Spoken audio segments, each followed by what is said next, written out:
마태복음 26장 64절 말씀 같이 읽겠습니다.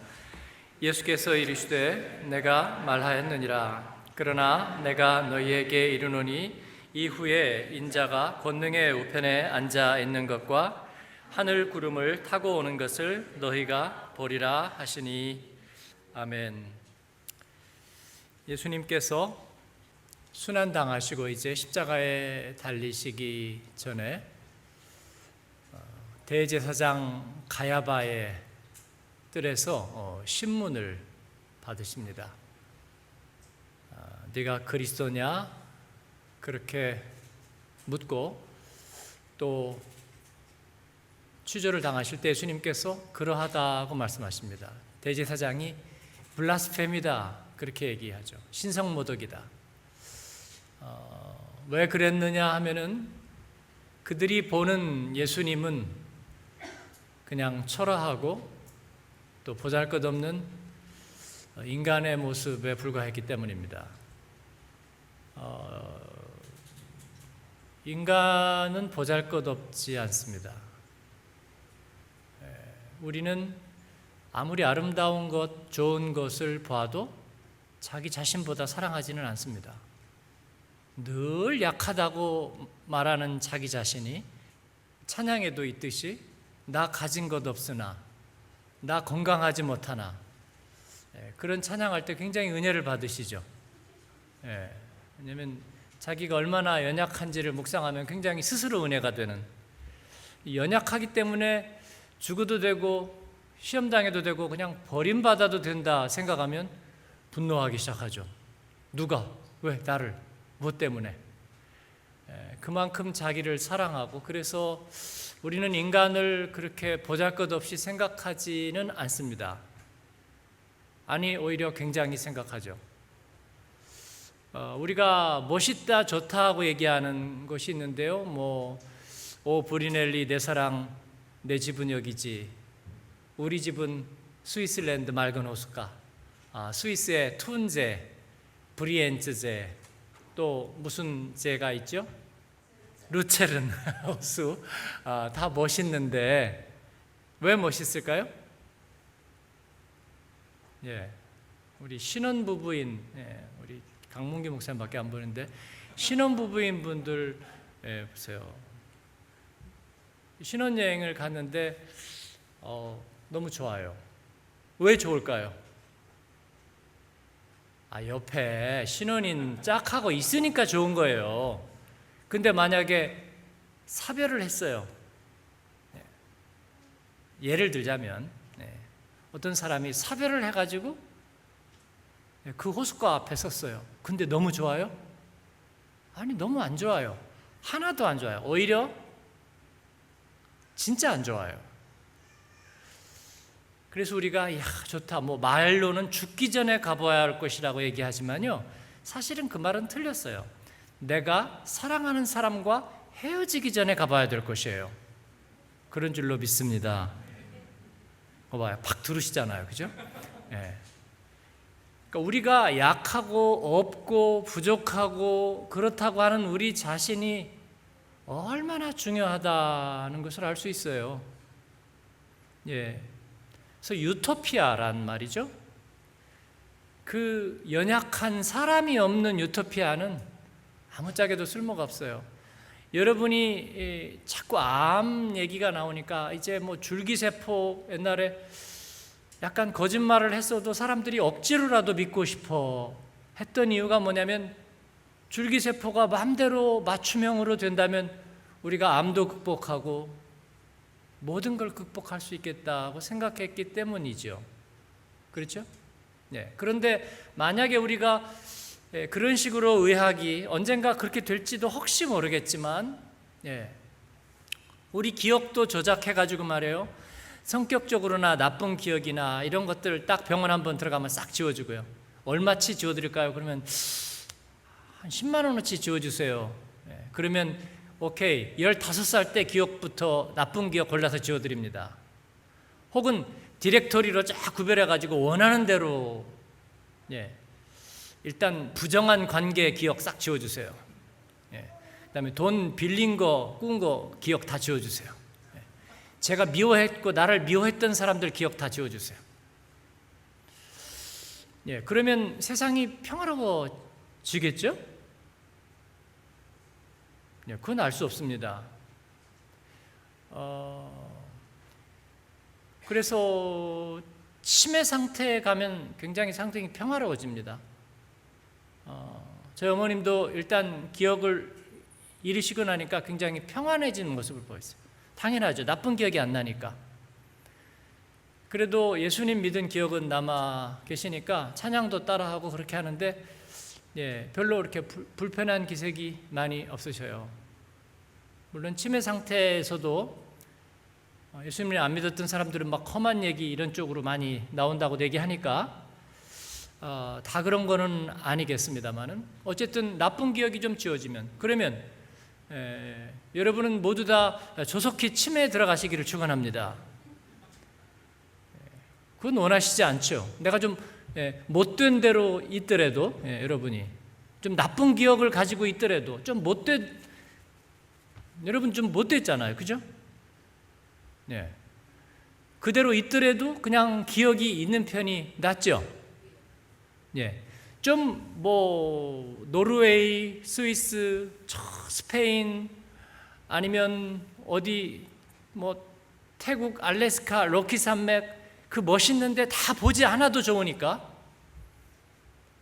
내가 사랑하는 사람과 같이 있는 것이 더 좋은 거죠. 그렇습니다. 사람은 왜 중요합니까? 우리도 잘 모르겠어요. 그냥 짐승들끼리 짝짓기나 하고 서로 으앙 하면 목소리 큰 놈이 으앙 하면 나머지는 다 꼬리 내리고 도망가고 우리는 그런 관계는 적어도 아니기 때문이죠. 성경은 이것을 하나님의 형상이 하나님의 이미지가 우리 안에 있고 하나님의 성품이 우리 안에 있고 하나님의 존귀가 우리 안에 있기 때문이라 그래요. 그런데 그 온전한 이미지를 가지신 분이 그들의 앞에 있는데 그가 하나님의 메신저요 그리스도라. 근데 그리스도가 뭐 엑스맨 스파이더맨은 여기서 나가고 엑스맨은 아무 데서나 나가죠. 예, 뭐 이것도 나가고 막 이것도 나가고. 근데 그런 그리스도가 아니고 말이에요. 지브랄타 해협을 손으로 밀어내는 헤라클레스도 아니고 그분이 왜 그리스도냐고요. 십자가에서 자기의 피와 살을 내어주시면서 가장 오직 인격적인 방법으로 하나님의 사랑을 우리에게 알게 하시고 그것을 통해서 우리를 구원하신다는, 그러니까 하드웨어적인 구원이 아니라 소프트웨어적인 구원을 이루신다는. 그렇죠? 요즘 사람들은 그 말이 확 이해가 되죠. 하드웨어가 바뀌지 않아도요 소프트웨어만으로도 얼마든지 이룰 수 있는 구원이 있는 거예요. 그죠? 예수님은 그들이 알지 못하는 방법으로 마귀조차 짐작하지 못했던 방법으로 우리를 구원하시려고 인간의 몸을 입고 그 앞에 서셨는데 그들은 이것을 블라스페미, 신성모독이라고 말해요. 그건 모순이죠. 그렇죠? 그들은 자신을 신처럼 위하면서 흠없으신 하나님의 아들이 인간의 몸을 입고 서신 것에 대해서 그들은 인정하지 않았다 그 말이에요. 그때 예수님께서 그들에게 대답하십니다. 너희들이 나를 보면서 하나님의 영광을 너희들이 알지 못하는구나. 그런 거죠? 그들이 정말로 필요했던 게 무엇인지 하나님께서 바로 그 답을 주셨는데 그들은 인정하지 않는 거예요. 그럴 리가 없어. 에? 아니, 집 한 채도 안 주고 축복이라고? 에? 내 인생에 집 한 채도 안 주고 너 복 받았다고 그렇게 얘기하라고? 웃기지 마세요. 웃기지 마세요. 라고 말하는 거예요. 집 한 채 있어요? 복 받았어요, 그래서? 좀 생각하게 되나요? 아니, 우리 자식 잘 되는 거나 보고서 얘기하자고, 우리. 그리고 뭐 예수 믿고 복 받고 뭐 간증이 있고 그 나중에 좀 두고 보자고. 우리가 그렇게 말하는 거예요. 그랬더니 예수님께서 이제 십자가에 달리실 거잖아요. 예수님께서 그러나 내가 이 고난을 당하고 다시 부활해야 하겠다고 얘기하는데도 사람들이 그 말을 들으면서 다 떠나갔어요. 그 말을 다 들으면서 떠나갔단 말이에요. 네? 그리고 예수님께서 다시 말합니다. 오디언스의 반응이 전혀 없이. 김정환 목사님의 아들인 김효셉 목사님, 우리 교회도 2번 오셨었는데, 어머니가 미국 분이고 아버지는 김정환 목사님이고, 성공적인 목회를 하고 계시죠. 절반은 미국 피, 그래서 이렇게 한국 사람답지 않게 쾌활하고 또 친절하고 유쾌하고 그런 목사님이에요. 저에게 오셨다가 설교하고 문 앞에서 인사하는데 저보다도 더 열심히 인사를 하시는. 감사합니다. 다음 주에 더 좋은 설교 들으러 오세요. 그 다음 주엔 제가 설교하거든요. 굉장히 나도 다른 교회 가면 저렇게 인사해야지. 근데 제 얼굴에는 그게 좀 잘 안 돼요. 근데 그분이 그 카톡 프로필 거기다 뭐라고 썼냐면 Audience of One, 한 사람의 청중이라는 얘기를 썼어요. 그 카톡 들어갈 때마다 항상 생각하게 만들어요. 한 사람의 청중. 예수님이 이 말씀을 하실 때 청중들이 아마 한 사람도 없었어요. 물론 대제사장 이야기를 들었지만 블라스페미 별로 듣지 않았고 예수님의 제자들 별로 귀에 담기지 않았어요. 왜요? 남아있는 게 없기 때문에요. 예수님이 고난당하실 거고 초라하게 아무것도 없어요. 예수님을 따랐던 제자들은 우리가 모든 것을 버리고 주를 따랐나이다. 이게 뭐예요? 뭔가 좀 있어야 되잖아요. 아니, 이스라엘 구약시대 광야 백성은 차라리 낫어. 만나와 메추라기라도 있었지 말이야. 구름 기둥과 불 기둥이라도 있었지. 근데 지금 우리는 그것도 없이 예수님은 이제 죽어버린다고. 그리고 나서 어떤 식으로든지 구원을 이룬다고. 그러나 그들이 보고 싶어 하던 것은 아니었어요.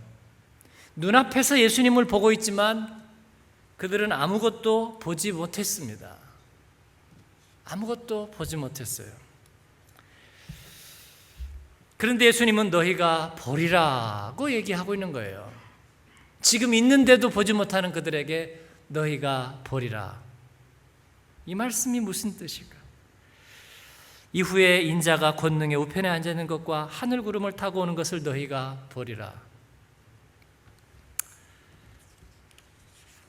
물론 우리가 상상할 수 있는 어떤 그런 표현을 가지고 말씀하시지만 바로 그 성례는, 예수님이 보리라고 하신 성례는 무엇이었을까요? 그렇죠? 이 말씀을 듣는 사람들, 당시의 사람들, 또 예수님의 제자들이 보고 싶었던 것은 무엇이었을까요? 구약 시대의 광야 백성들이 보고 싶어 했던 것들은 무엇이었을까요? 그들은 늘 나그네였습니다. 인생 나그네예요. 저희도 나그네죠. 네? 여기 나그네 아니신 분 계세요? 다 나그네죠. 나그네는 늘 뭐가 걱정이에요? 먹을 것, 입을 것이 걱정입니다. 그리고 잠잘 곳이 걱정입니다. 잠잘 곳이 위협을 받아요. 그래서 이 나그네로 많이 돌아다녔던 사람들이 이 잠자리에 신경을 많이 씁니다. 저도 그렇게 되더라고요. 정말 이사도 많이 했고 많이 돌아다녔잖아요. 그래서 어디 가면 잠자리를 잘 대접을 받으면 모든 것이 다 익스큐즈가 돼요. 먹는 거는 상관없어요. 뭐 짜장면을 먹든 집에서 비빔밥을 비벼주든 아니면 샌드위치 하나 주든 뭐 아무렇지도 않아요. 근데 잠자리가 호사스러워야 된다는 건 아니에요. 좀 안정되고 정결하고 그리고 좀 성의가 있는 잠자리가 주어지면 일단 마음이 놓여요.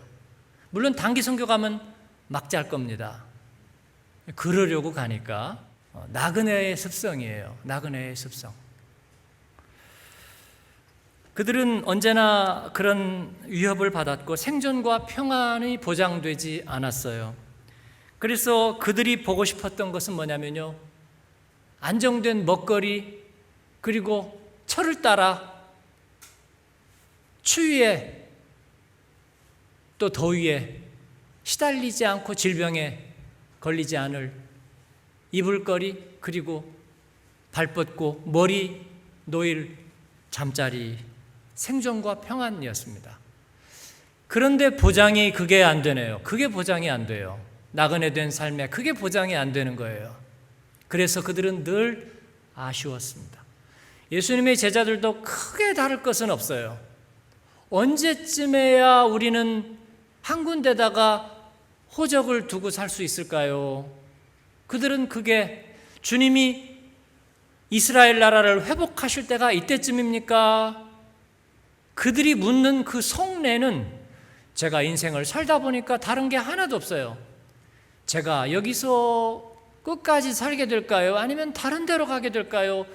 그게 확실치가 않은 거예요. 그게 그들이 보고 싶었지만 보지 못했던 소원입니다. 그들이 보고 싶은 것, 앞으로 보고 싶은 것이 무엇일까요? 생존과 평안을 계속해서 그들은 바랐지만 보장받지 못했습니다. 그러면 앞으로는 무엇을 보고 싶을까요? 똑같아요. 생존과 평안인데 이제는 그게 마음대로 안 된다는 것을 알았기 때문에 그러한 것들을 보장받을 수 있는 뭔가가 필요합니다. 그게 요즘에 필요한 건 뭘까요? 커넥션입니다. 커넥션. 그래서 우리는 열심히 주소록을 모읍니다. 어떤 분은 직장 생활을 하면서도 이 하드 하나하나에다가 자기가 있던 지역의 모든 정보들을 다 모아 놓으셨다고 해요.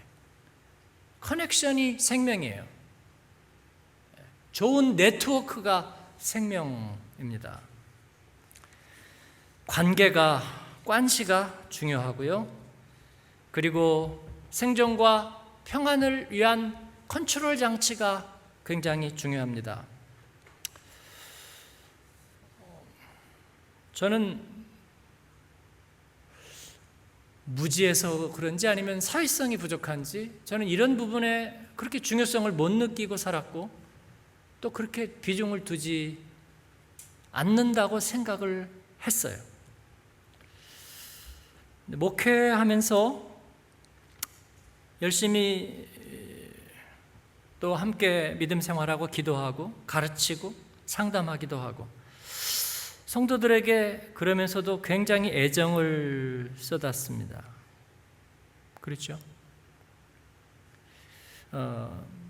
어떤 목사님이 이 디아스포라 목회를 저 아래쪽에서 하시다가 암으로 돌아가셨어요. 암 수술을 2번인가 이렇게 하셨는데 이제 생존이 어렵다 그렇게 판정이 났고 2번째인가 수술을 이렇게 하셨는데 상당히 크게 하셨습니다. 근데 주의를 앞두고 있는데 퇴원이 안 되는 거예요. 그래서 저에게 연락이 왔어요. 와서 제가 한마음교회 목회하기 전 이야기입니다. 저보고 게스트로 설교를 좀 해달라고 가서 설교를 하러 갔는데 이분이 오셨어요.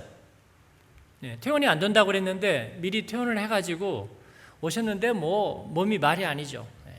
이렇게 앉아 있기도 힘든데 부축을 받아가지고 휠체어에 앉아서 이렇게 오셨습니다. 제가 설교를 했고 그분은 나와서 축도만 하셨어요. 근데 축도하기 전에 이제 인사말을 몇 마디 하시는데 계속 우시더라고요. 그러니까 이제 사모님이 또 뒤에서 막 울고 성도들은 그냥 침울하게 듣고 있는데 그 울면서 하시는 말씀이 본인이 아마 20몇 년이었던 것 같아요. 20몇 년 목회를 하면서 성도들이 이렇게 보고 싶은 적은 처음이라고 그렇게 말했어요. 저도 비슷한 심정들을 자주 느꼈던 것 같습니다. 제가 한마음교회 목회하면서 처음에는 아마 한 3년, 4년 저는 프랑크푸르트 시내가 어떻게 생긴지 보지 못했어요. 저도 몰랐습니다. 목회자는 우리 교육기관 하는 파트 전도사님 한 분 계시고 저 혼자였기 때문에 그리고 1년에 그때는 40일 특세를 2번 했어요. 사순절에 40일 특세하고 가을에 40일 특세하고 또 그 외에도 특세 몇 번 하고 주일날 아침에도 새벽기도 했고요. 또 신방하고 양육하고 그러면서 한 3년 4년을 지나는데 저는 프랑크푸르트에 나가보지를 못했어요. 집하고 교회만 왔다 갔다 하고 성도들 이제 신방할 때 다니고 그렇게 다니다가 한국을 제가 처음으로 갔다 오게 됐는데 몇 년이 지나고 나서 한국을 가서 짧게 있었죠. 짧게 있었는데 다시 이제 돌아오는데 제가 갑자기 저는 그렇게 관계를 그렇게 중요하게 여기지도 않고 성도들하고 사적인 관계도 갖지 않는데 이렇게 오는데 교인들이 진짜 보고 싶은 거예요. 제가 무슨 암에 걸린 것도 아닌데 굉장히 보고 싶었어요. 오면서 너무 제가 기쁜 마음으로 왔는데 오자마자 어디 모임이 있었어요. 모임이 있어가지고 제가 이제 공항에서 짐 내리고 바로 그리로 가게 된 거예요. 바로 그렇게 가는데 제가 너무나 마음이 기쁜 거예요. 근데 제가 기쁜 것까지는 좋았는데 교인들도 어느 정도까지는 기뻐해 주리라는 제 안에 그런 생각이 약간 온도가 안 맞았던 것 같아요. 제가 갔는데 너무들 쿨하신 거예요. 예, 목사님 오셨어요? 근데 제가 너무 상처를 받았어요. 근데 저보고 예민하다고 그러지 마세요. 사역자들이 있는 어떤 피해의식의 일단을 제가 지금 표현을 하고 있을 뿐입니다. 제 속으로 깜짝 놀랐습니다. 깜짝 놀랐고요. 그리고 저의 유치함과 믿음 없음을 막 속으로 꾸짖었습니다.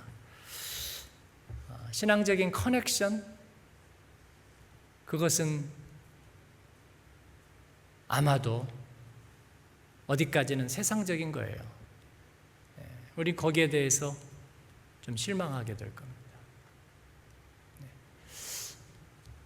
제 자신이 종종 그런 생각을 가졌던 것처럼 오해는 하지 마세요. 제가 성도들에게나 좀 섭섭하거나 그렇게 생각하는 거 절대로 아닙니다. 가끔씩 제가 오버해가지고 과잉 느낌을 가지고 있다가 속으로 겉으로는 잘 나타나지 않고 제가 표현하지 않지만 그렇다는 것입니다. 이스라엘 백성들도 아마 끊임없이 그런 것들을 바랬을 거예요. 뭔가 확실한 커넥션, 그리고 거기에 대한 보장, 생존과 평안을 위해서 뭔가 보장되는 그런 일들을 우리는 계속해서 도모합니다. 디아스포라에 있지만 그런 조직과 모임들에게서 자꾸 요청을 받아요. 이게 뭐를 위해서 필요할까 생각합니다. 그냥 우리들의 공동의 목적이라는 관심을 같이 하는 어떤 그런 커넥션만이라면 과연 그게 하나님이 기뻐하시는 일일까? 저는 그렇게 생각하죠. 여러분이 보고 싶은 거는 뭐죠?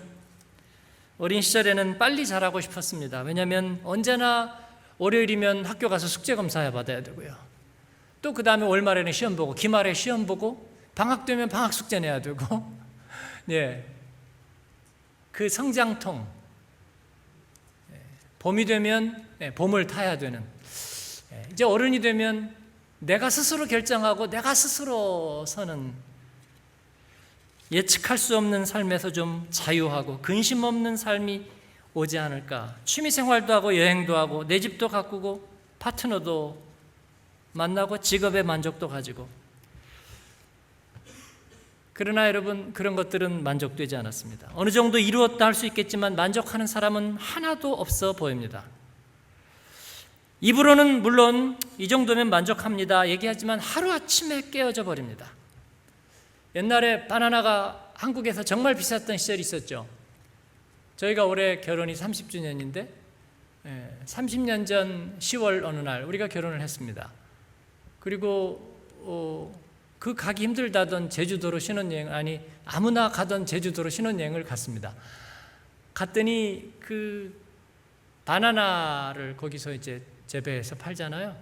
굉장히 비쌌어요. 그래서 바나나 이거 한 송이, 이걸 뭐라고 그래요? 단위가 뭐예요? 몰라요? 한 송이, 한 괴짝은 아니고 한 송이.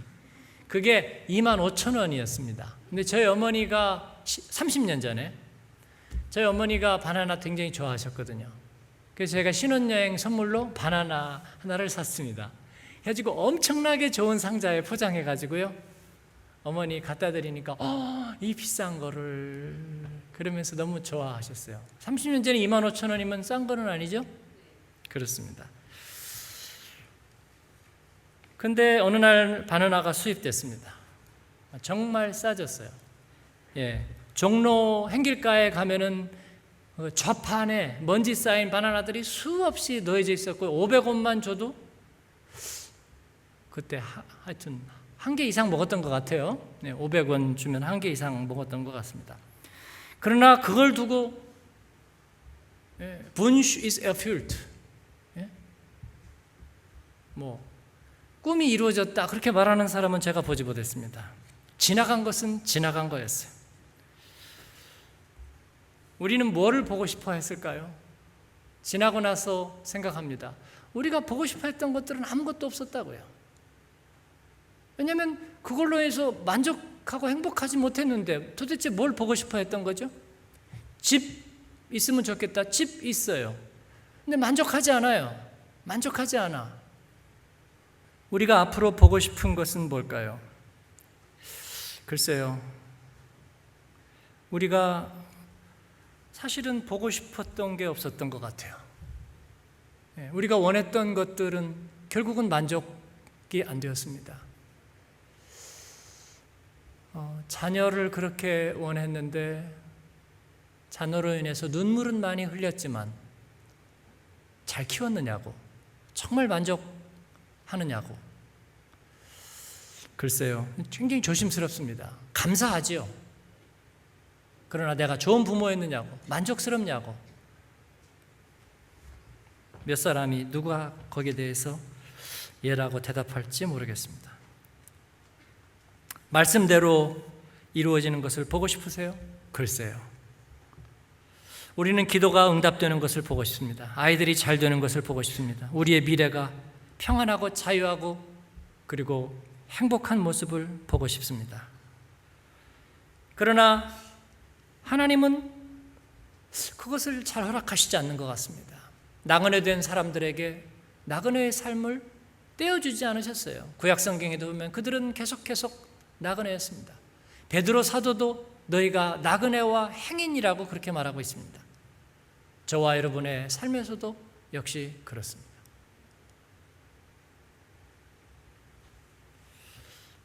예수님이 우리에게 말씀하세요. 너희가 보리라. 뭐를요? 내가 다시 오는 것을, 하늘 구름 타고 오는 것을 너희가 보리라. 그 말씀이 무슨 뜻일까요? 우리는 안전한 집을 보려고 했죠. 자유와 평안과 생존의 안정을 보려고 했죠.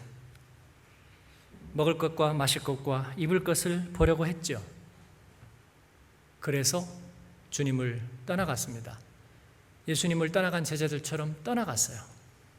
그래서 주님이 보이지 않았습니다. 그랬는데 그 다음에는 어떤 일이 오죠? 우리들의 소망은 채워지지 않았습니다. 안정은 없었고 우리에게 만족은 없었고 우리에게 영원한 것은 아무것도 없었습니다. 그때서야 우리에게 다시 십자가의 주님이 우리에게 세상의 축복보다 피 묻은 손을 내어주신, 우리가 어렵고 고난당하고 힘들고 병들었을 때 만났던 그 주님이 다시 보이기 시작하는 거죠. 다시 보이기 시작하는 거죠. 주님은 우리를 떠났던 적이 한 번도 없죠. 그런데 우리가 만족하지 못한 삶 때문에 다른 것을 구하는 사이에 정작 주님은 우리에게서 멀리 계시다가 보이지 않고 가리워져 있다가, 내가 사랑하는 사람이 이길 수 없는 큰 수술을 하게 될 때, 아니 내 자신에게서 내가 원하던 것들이 다 사라졌을 때, 그때 다시 주님이 우리에게 보이기 시작하시는 거죠. 너희가 보리라. 여러분, 이것은 미저리 같은 얘기가 아니에요. 우리를 험한 지경으로 몰아세워서 억지로 나를 봐, 나를 바라봐, 그렇게 얘기하시는 것이 아닙니다. 주님 보지 않으면 우리가 건널 수 없는 강, 이길 수 없는 세월, 만족할 수 없는 삶이 있다는 거예요, 여러분. 다음 주일까지, 오늘 수요일이니까 목, 금, 토 3일 동안에도 분명합니다. 주님 보지 않으면 우리는 3일 동안 무슨 일을 당할지 모르고요, 어떤 저주를 할지 모르고요, 어떤 죄 가운데 빠질지 몰라요. 그때에 너희가 보리라. 내가 하늘 구름 타고 너희에게 임할 것을. 우리가 주님 앞에 서게 될 때에, 슈바이처의 생가에도 그가 박사학위가 4개, 90세까지 아프지 않고 건강하게 살았어요. 그러나 그가 마지막에